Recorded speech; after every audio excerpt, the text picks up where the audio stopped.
What's up, rookies? Welcome to another snippet on what pharmacists do. Here we showcase what pharmacists do and explore inspiring pharmacy career paths. Today, we're going to talk about what a pharmacist in charge does in a hospital setting. And I couldn't think of anyone better than my very own pharmacist in charge, Dr. Tracy Feng, to come on here and discuss that with us. Hi, Tracy. Welcome. Thank you for coming on. How are you today? I'm good. Thank you for having me. Thank you so much. I know you have a party to go to later today, so I really appreciate you taking time out of your weekend to come on and talk to us about PIC today. Yes. So I want to preface by saying that your job is hard, girl. It is like, I don't know how many, I cannot count how many times I say Tracy per day at work. Like someone called in sick. Oh, where's Tracy? The nurse called and said she's having some random issue with Omnicell. What extension is Tracy at today? You know my extension by heart now. I know, 4023, okay? Yes. So Tracy left and right, Tracy this, Tracy that. So you are our work mother. We rely on you for every single thing. Sometimes we even forget to think for ourselves. We just know Tracy. And I think it's because you made it that way. You made yourself available to us. You're open. You lead us with your heart. And that's why we love you as a PIC, and there's none other that could have come in here and talked to us about this. So welcome. Let's start by telling us, how did you decide that pharmacy was the right career path for you? And how has that journey been for you up to where you are today? So I will preface by saying that my mom is a nurse. Okay. So she kind of like, inception the idea of like going into healthcare when my sister and I were growing up. And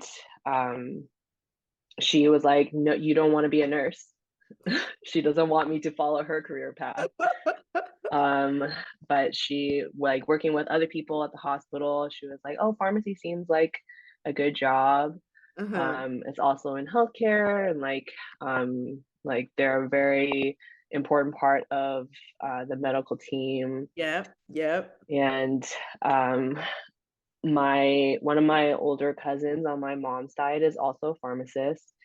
So she actually is on the East Coast, but she works as a medical science liaison at Merck. Okay.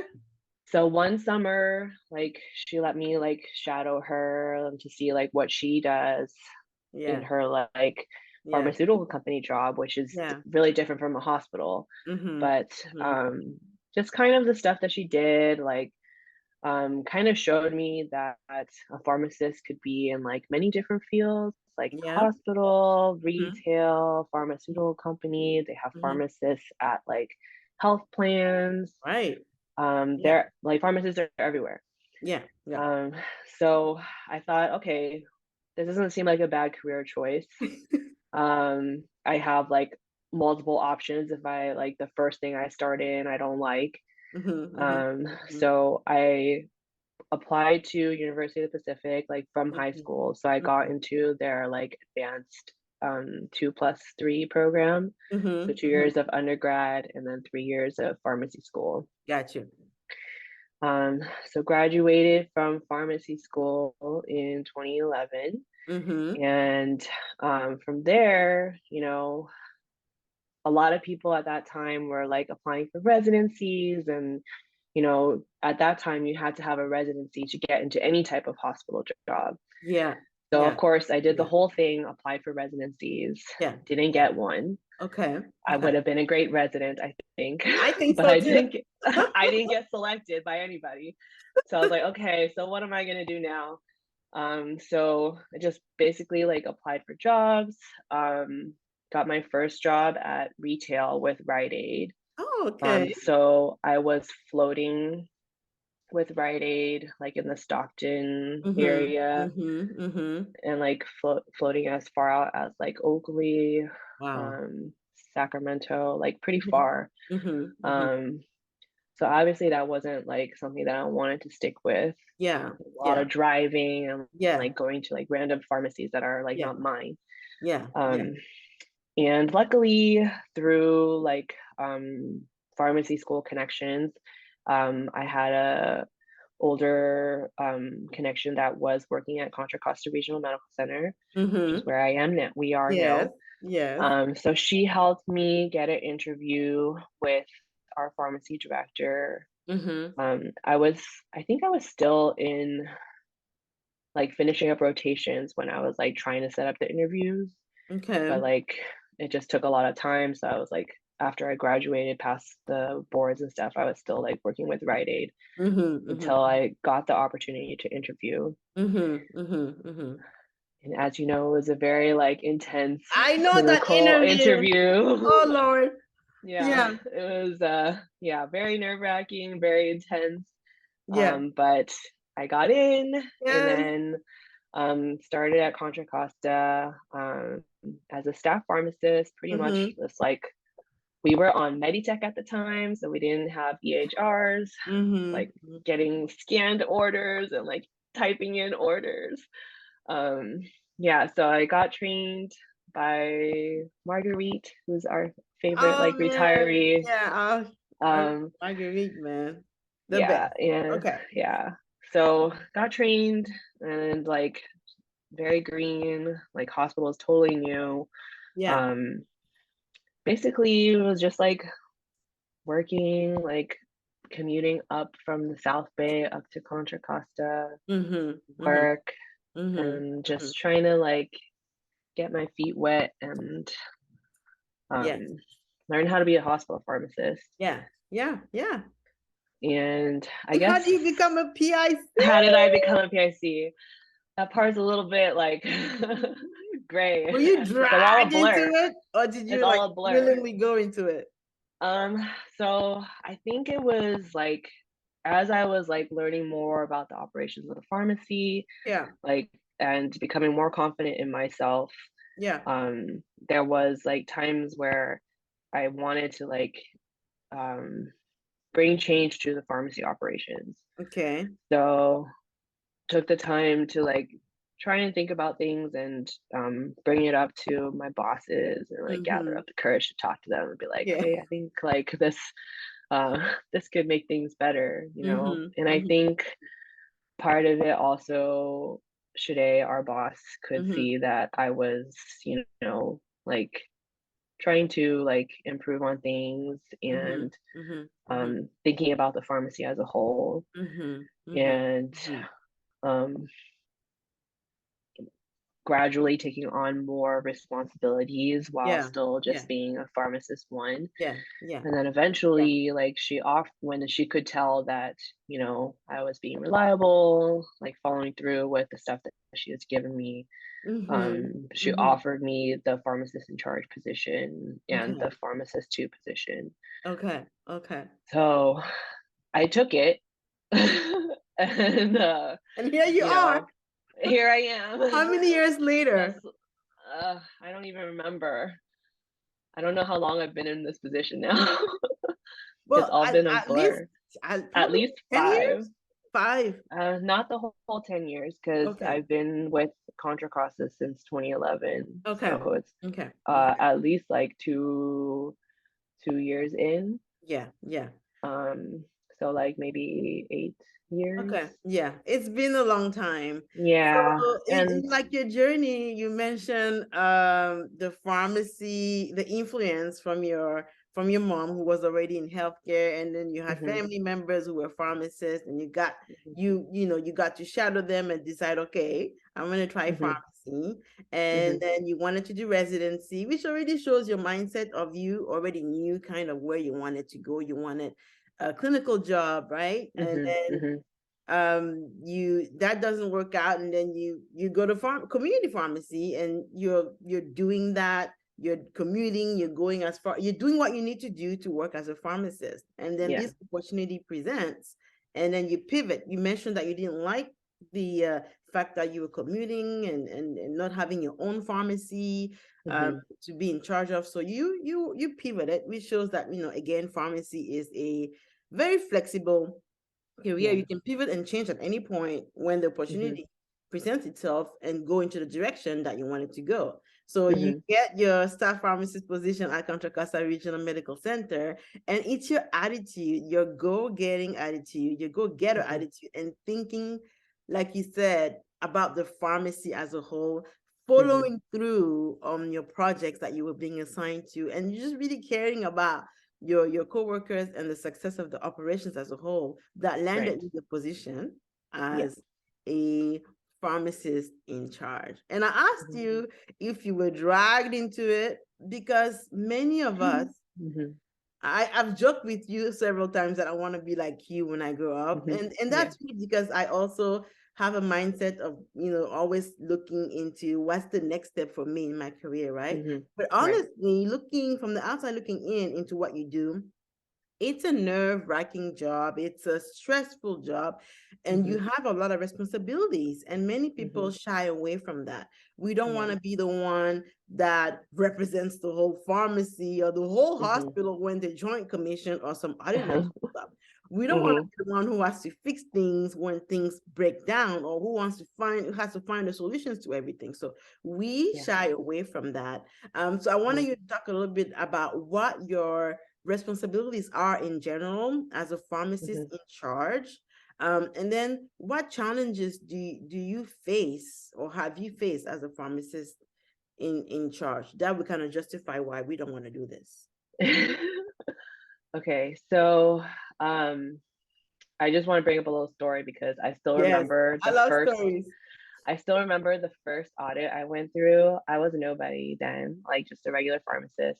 And I think a lot of people in the pharmacy community know Art Wu. He's one of like the big CDPH inspectors, and he was like here inspecting the pharmacy. I was still new, but I was like starting to like make some changes to the operations. One of the things in our pharmacy was implementing a cart fill system for like our overnight orders. So it was a new thing that we were starting.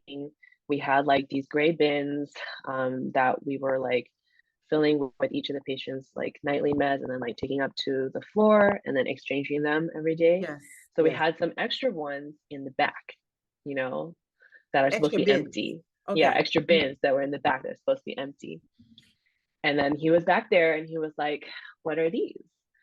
And I said, "Oh, this is for our unit dose cart fill that we're like working on implementing." And he was like, "So there's not supposed to be any drugs in here, right?" And then so of course, like he's like opening the drawers, and then like there was like one bin with like some drugs in there, and he's like, "Here." So I mean, like it's stuff that like little things like this, like things that you implement and try to incorporate into your pharmacy operations. There's going to be mistakes along the way, and like things that you are not in control of. But at that time, you just have to take responsibility for it. And I said, "Oh, sorry, that just got left in there. We'll take care of it." So being a PIC, strictly a pharmacist in charge, you are on the pharmacy license with the Board of Pharmacy. So it's your name attached to the pharmacy license, and your responsibility for compliance with all of the board regulations. So same for like a pharmacist at a retail pharmacy setting. I'm responsible for the pharmacy that runs in the hospital. Before, the Board of Pharmacy used to not require sterile compounding areas to be separately licensed. It would just be like the hospital pharmacy is a hospital pharmacy. But I forget which year, but they started requiring hospital compounding areas have a separate license, from their pharmacy license.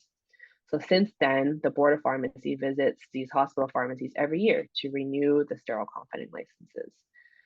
So that became my responsibility to get ready for these annual visits to renew our sterile compounding pharmacy licenses. So I had to get very familiar with the Board of Pharmacy laws related to sterile compounding and any other Board of Pharmacy laws that they may decide to look at when they're here in the pharmacy.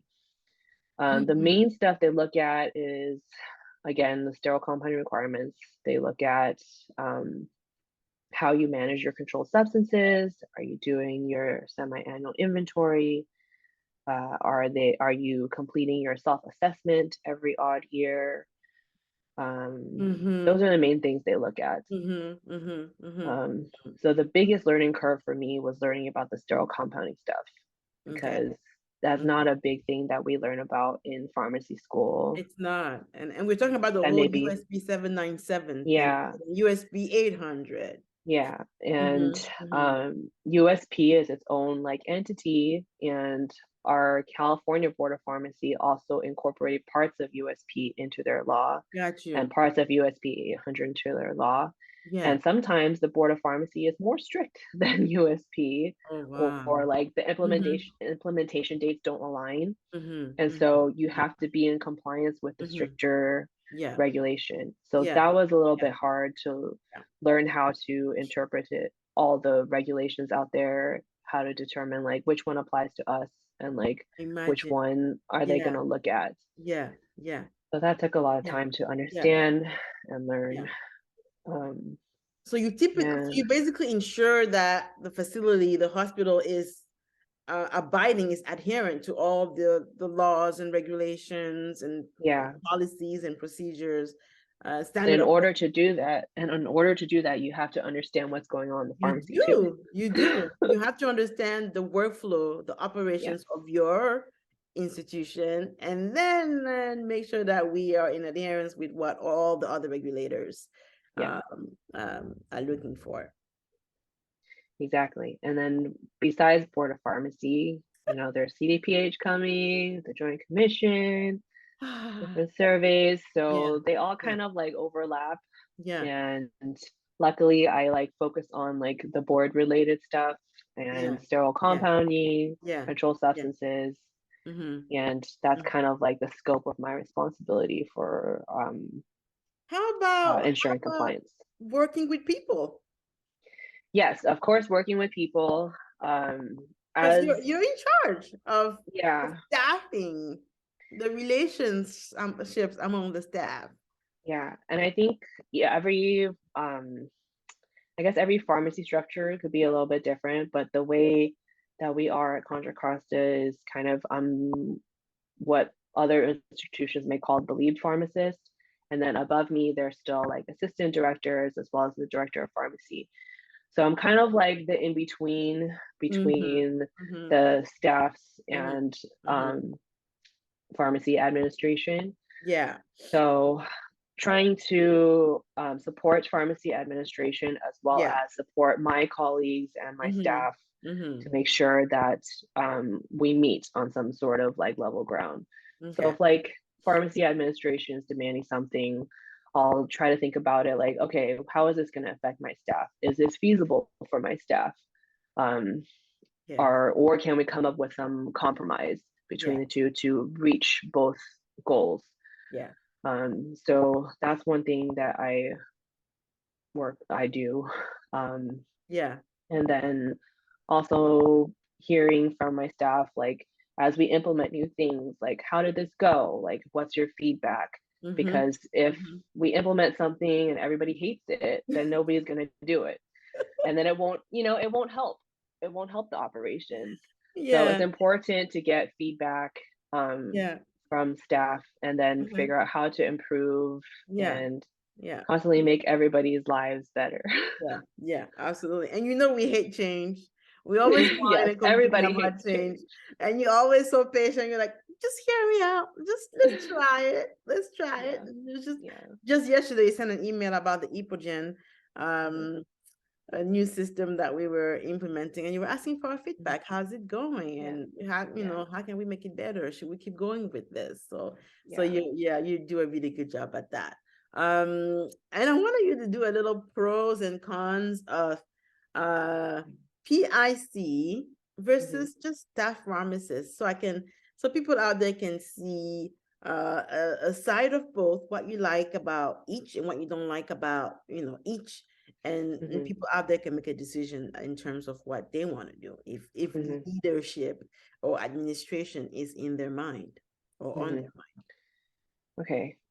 So just starting from where I am now, like as a lead pharmacist, it obviously has its benefits because you're able to make changes and see changes to your pharmacy, and also, be able to, I guess, like work with other disciplines outside the pharmacy too, and help make some changes and improve things On a system-wide. broader scale. Yeah, on a broader scale. But obviously it's also more stress, more work, and requires, more, I guess you have to be very politically correct too when you're like working with other disciplines, and represent the pharmacy in a positive light, and always work well with others. Not that that's a con, but it's just more effort that needs to be put into like the things that you do at work, because you are representing the pharmacy department when you're talking to other disciplines and making decisions and change and things like that. And I mean, I love it. It does take a lot of time and effort on my end on each day. And then, I have a kid too when I come home. So it's, you have your personal life. we have personal life. And sometimes like me wanting to like finish what I was doing, like requires like staying a little bit extra, which leads into like my home time, like cuts into my home time. So that's a little bit of a part where like it's something that I know I need to work on more, and trying to separate like the work and home life balance. And as a staff pharmacist, it's I do staff sometimes, and it's nice that I could just focus on staffing and not think about the other stuff that needs to be done, like I see you thinking about other stuff when you're but staffing. I am still, I see you multitasking. I know, it's terrible, but it's just like in my DNA that like, okay, this needs to be fixed. Like, how come nobody told me about this? And then I can like do something, like start something so that it gets fixed. But as a staff, like you could, just focus on what you need to do as a pharmacist, verify orders, review clinical things, and if you have a problem, then you tell your PIC. And then hopefully the PIC fixes it. Where's Tracy today? I mean, it's not that you don't have a responsibility as a staff pharmacist either. You have a responsibility to your patients, but a little bit less in terms of like making sure that the pharmacy runs smoothly, or like improving workflows in the pharmacy. It's a big responsibility. It is a big responsibility. So, but if your personality is like that, and that you want to like improve and like bring change, then I think naturally, like you would, as you're working and advancing in your career, you would naturally like move towards like that type of leadership position. So you did mention it being in your DNA. So that I mean, some of these characteristics being in your DNA, not necessarily the PIC DNA. So what are leaders? Do you think leaders are made or born? And so what characteristics do you think someone who wants to go into that direction should have? I have this in my notes. I had to think about this. So I was trying to think about like 3 main things that pharmacists should have if they want to like move into this leadership position. I think it depends on what type of leader you want to be too. But a lot of people, or I like to lead by example. So I think the first step is kind of having like the commitment to your pharmacy and like ownership of like I'm how do I say this? Like commitment that you are part of the pharmacy and that you make a change to your pharmacy. You So feel not like part of it. You're a part of the whole. Yeah, that you're a part of it and that you're your not own ownership. Yeah, ownership. Yeah, yes, that's a good word. Yeah. Like you're not just there to go work and then go home. Like you're going to your home away from home your to second work. home. Exactly. Yeah, you your spend second more home. time at work than Yeah, exactly. You spend home 8 hours sometimes. a day, 8.5 hours a day at Take work. ownership. Yeah, and commitment to your work location. Yeah. And then the drive and the willingness to, want to make things better for yourself, your coworkers. And then the last thing is vision. You have to think globally. Yes. Not like, oh, what do I want to do? It has to be like, what is the best thing for the entire pharmacy as a whole? And the entire hospital. And the entire hospital, yes. And then the entire county. No, not the entire county. Yes. What we can reach. You have to have vision. Yeah. Yeah, Oh my it's gosh, the vision. that's so good. Yeah. Yeah. And I think it's a part of like some parts of leadership can be groomed and some parts is you have to have the vision and the mindset to think like that. Because that's hard. That's a hard thing to train. Or a hard thing to develop. Because you just have to be able to think globally, think outside the box, not take no for an answer, and be able to think of different alternatives to get to your goals. Yeah. So what's your advice for future PICs out there? You told them that you need to take ownership of the whole system. They're part of the ownership in the whole system. Have a vision for the bigger picture of how things should be. Those are characteristics that they should have. But what advice in terms of building these characteristics or even preparing themselves early on in their career for that role? Like someone like me, someday might think about it. Yeah, I think the part that kind of what we've been talking about also is like the responsibility. Like that's the part where I think a lot of people shy away from, and that being able to take that and say, okay, from this point on, I'm going to be responsible for the things that I either like propose or like things that I want to see. So like a lot of people you did come with Arthur Ward, Sergeant, like you did with that inspector where that drug was found in the bin, and you didn't say, "Oh, I didn't put it there," or "Who put it there." You knew it was a system that you were implementing, and you were willing to take responsibility for the shortcomings that came along. Yeah, exactly. And just like as a little example, like I know a lot of staff members, like if they have a problem, there's usually like, okay, this is the problem I'm running into. The next step is like, okay, what can I suggest to solve this problem? And can I take responsibility for implementing that suggestion to help solve the problem? So those are the next steps that like you as a pharmacist need to be willing to take. And when you start doing more things like that, then that helps train yourself to be a more responsible person, to take leadership, and other people see you do that. Yes, other people see you do that, and they will recognize you for what you've been doing, and you can be offered a position or pulled into a leadership role because they see that you're doing stuff like that. But that's the step that people have the most difficult time. And that's something that I personally recently started doing. Instead of I've been seeing it in you too. Interactions with you last time a provider called and wanted to order this medication for a patient with gout, right? That we didn't have. And when all I did was, okay, well, let me check with management. And I called Tracy and you're like, well, has she tried that? Has she tried that? We have this. The guidelines say this, and we can try this, which we have.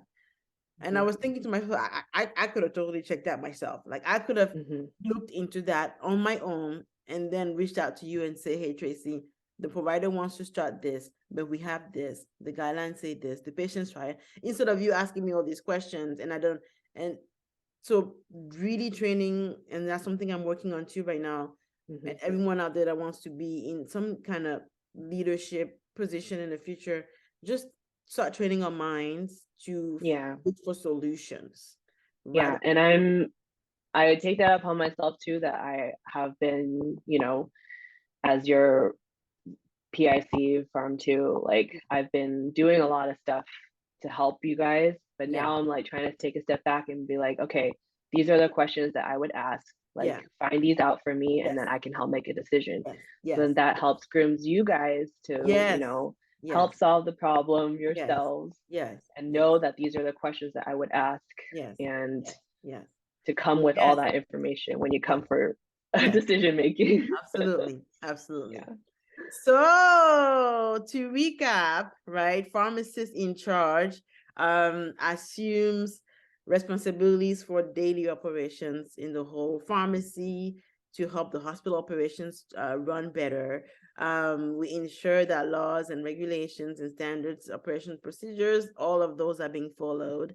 And you just make sure that the whole team is working well as a whole. And you've given us some great advice on how to do that. And what I can personally take out of it is the personal mindset, starting to train myself to answer questions, to find the solutions, to look for solutions. And if I get that mindset, I start to grow and groom myself, and people start to see what I'm doing, and maybe that opportunity will be presented to me at some point. Yeah. Thank you, Tracy. You're welcome. Thank you so much for coming on and sharing your journey and sharing your so amazing pieces of advice for us. And if you have any questions for Tracy, you can reach out to me right here, wherever you're listening, on Instagram, Facebook, LinkedIn. You can send me a message and I'll make sure she gets that question and I'll relay the answer back to you. Until the next What Pharmacy Do episode, stay blessed. God bless you. I love you. Bye-bye. Thank you, Tracy. Bye. Thank you. See you at work on Monday. See you. Not Monday. Not Monday. Monday's a holiday. Bye. Bye.